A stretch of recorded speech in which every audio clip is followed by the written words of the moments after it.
आपण मैंने यही हलदिया कलर जूस गुड़िक आपंकर फैमिली मेंबर मानकू कि आपणकर पिला मानकू किणिकिना आनिकिना पीवा दौरान कि तो आपण मैंने भूल कर जूस गुड़िक केते जोर कलर मिसा जाउची। तो आपण मानकू एडी सांगे सांग प्रूफ कर देखिएदेवी ए रिंग क्लीनर साहाय्य तो आपण मैंने देखि पारुथिबे। प्रथमे तो माजार मु मिसेइबी, माजार मिसला परे तार कलर केमिति फिका पड़ जाउची।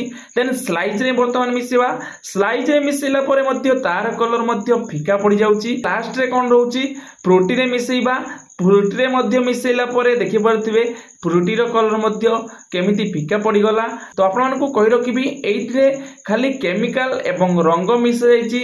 ओरिजिनल जूस तो आपण मानकर मार्केट रु आपण माने जो फल आनुचंती सेही फल जदी आपण ग्राइंडिंग करिकिना पीबे सेटा होची ओरिजिनल फ्रूट जूस आपण पाई परिबे। आपण मानको फैमिली मेंबर किबा आपनको पिला मानकू जदी फ्रूट जूस पीएबार अछि ताहाले मार्केट रु फल गुडी को आनिकिना ताहाकू ग्राइंडिंग करिकिना आपण फ्रूट जूस करिकिना पी परिबे। किंतु एही बलिया केमिकल आपण मानकर पिला मानकू दियंतु नाही, एगुडा पीवा द्वारा कैंसर मध्ये होई पारे। तो एही बली इन्फॉर्मेटिव वीडियो देखिया पई हमकू फॉलो एवं सब्सक्राइब करे पई जमा भी भूलिबा नाही एवं वीडियो को लाइक करी सामान सहित शेयर निश्चित करिवे, जहा फल सेमानकर भी हेल्थ इश्यू केबे हबो नाही।